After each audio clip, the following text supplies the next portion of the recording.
Dylan et Damien sont en licence informatique à l'Université de La Réunion. Pour eux, cette journée porte ouverte à Lillois tombe à pic. Ils sont venus se renseigner sur la filière jeux vidéo et découvrir par la même occasion l'Institut. Les deux jeunes sont séduits. Ici, c'est beaucoup plus centré sur tout l'aspect programmation, technique et oui, beaucoup plus d'applications. À force de regarder différents jeux se créer au fur et à mesure des années, ça me donne envie de faire partie de ces gens-là.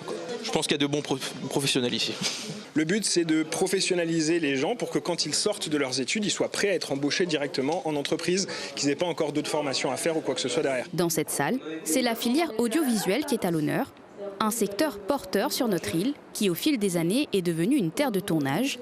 Pour la référente pédagogique, cette journée permet de rassurer les parents. Pour pas mal de parents qui ont des métiers un peu classiques, les métiers de l'image, ça fait peur. On se dit que c'est des métiers artistiques et qu'il n'y a pas de débouchés. Or, depuis 20 ans, l'audiovisuel dans tous les domaines, pas seulement dans le cinéma, ça s'est considérablement développé. N'étant pas sur Parcoursup, l'événement a pour objectif d'attirer du monde et il a permis aux étudiants de la filière création digitale de se mettre en situation professionnelle.